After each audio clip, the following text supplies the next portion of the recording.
Welcome to the Trump Breaking News Network, your daily source for up-to-the-minute Trump news. Join us today and every day. Here's today's news. This is TBNN. Trump foreign policy completely hijacked by Neocon Zionist Cabal.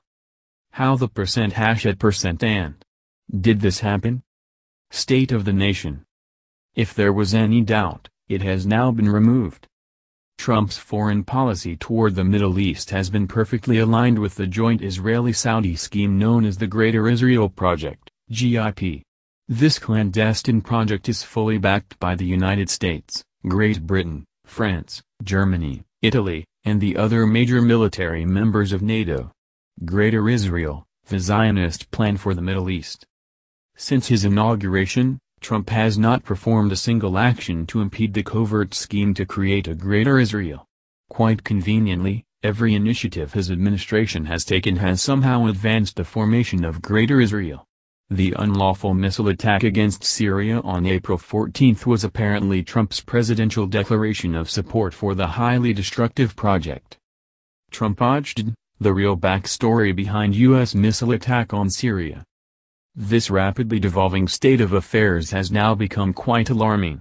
In light of Trump's campaign promises to de-escalate the wars and terminate the warmongering, his foreign policy implementation is moving in the exact opposite direction. His son-in-law's steady elevation within the administration has paralleled Trump's every misguided move on the global geopolitical chessboard. It appears that Jared Kushner is being used by Israel to direct each ill-advised maneuver on Trump's ever-changing monopoly board.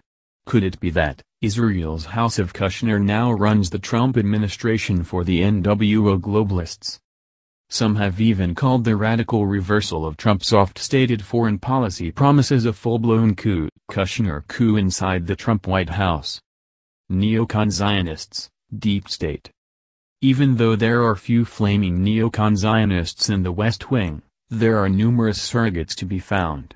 Just as the neocon cabal of warmongers has waged war against Syria via their ISIS and al-Nusra front proxies, they use their planted political proxies to influence and control Trump.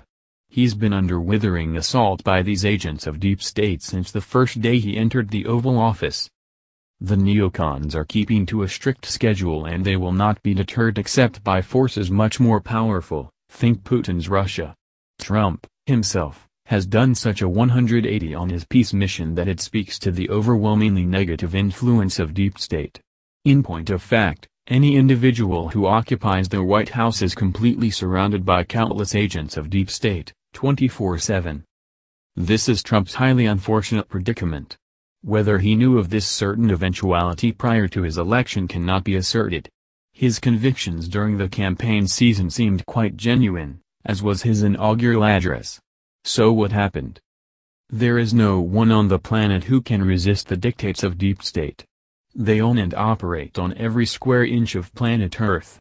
Even the much more independent Russian Federation under Putin must contend with their constant interference in the form of the Rothschild-controlled Russian central bank. The key point here is that regardless of Trump's initial intentions, the very moment he stepped into the Oval Office he was taken over by deep state and the neocon Zionists.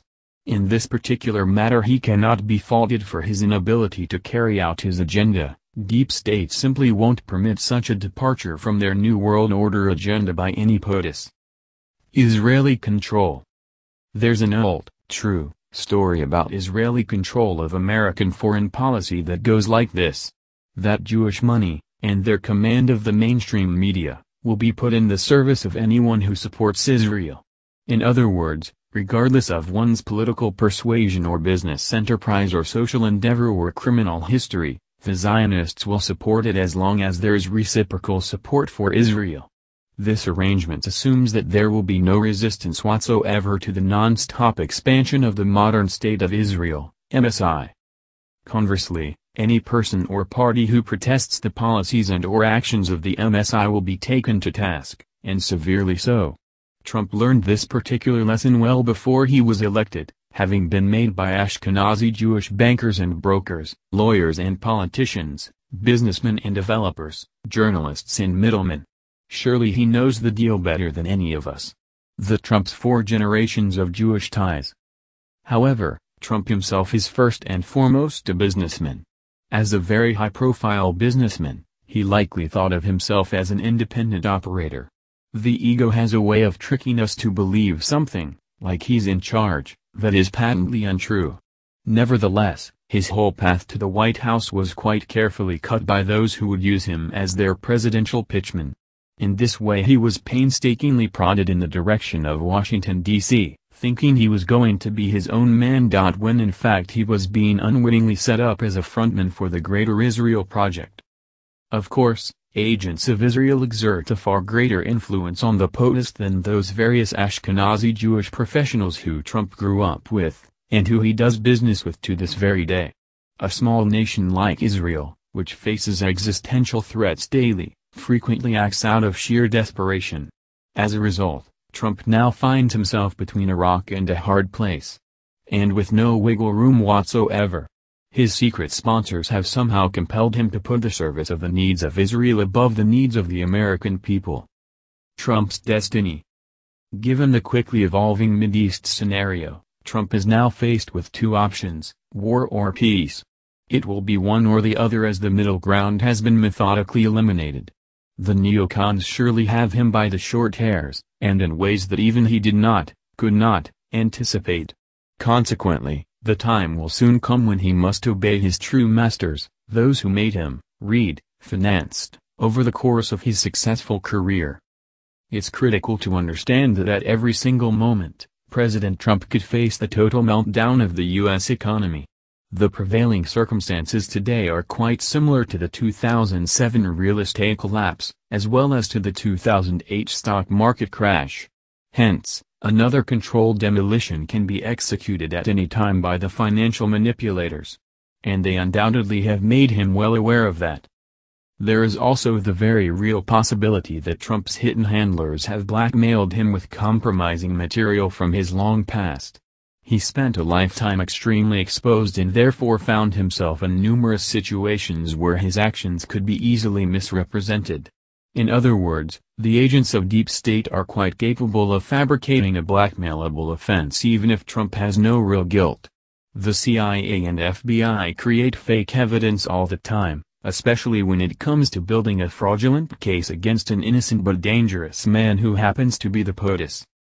There are many other means by which deep state control mechanisms can be used to influence a POTUS, or anyone else in a seat of great power. The crucial point here is that somehow they have gotten to Trump, as they would with anyone who failed to explicitly follow their New World Order agenda.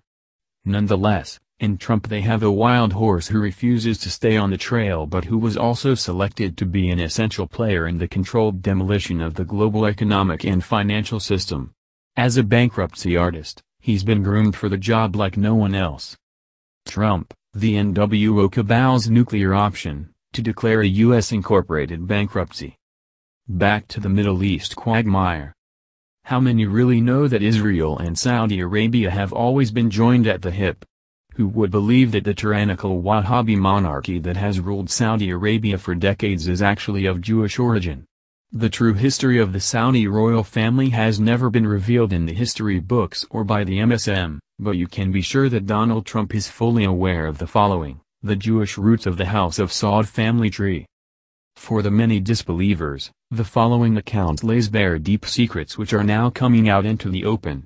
The House of Saud, its Jewish origin and installation by the British Crown. There are several other exposes about the House of Saud which explain why their relationship with Israel is so close and cozy.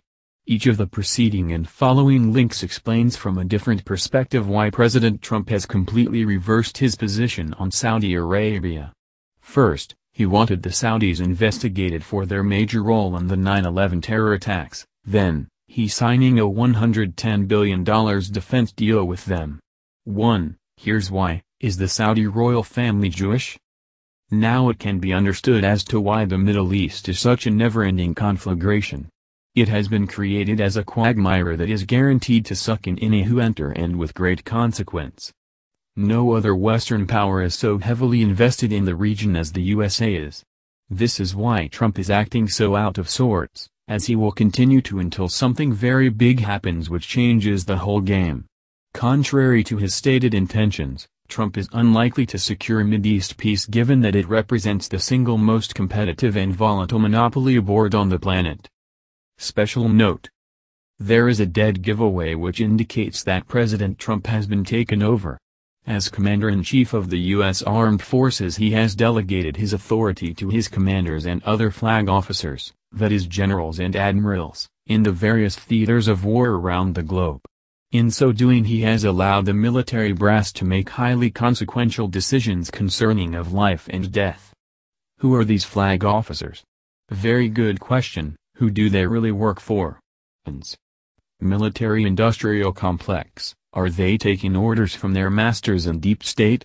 Yes. Do they report to other unnamed superiors who override the POTUS? You betcha. This arrangement was put into place so that Trump can have plausible deniability when things go wrong. As they did when NSA McMasters commandeered the illicit missile attack on Syria. It also provides the closeted neocons a perfect opportunity to execute military strategy toward the establishment of Greater Israel.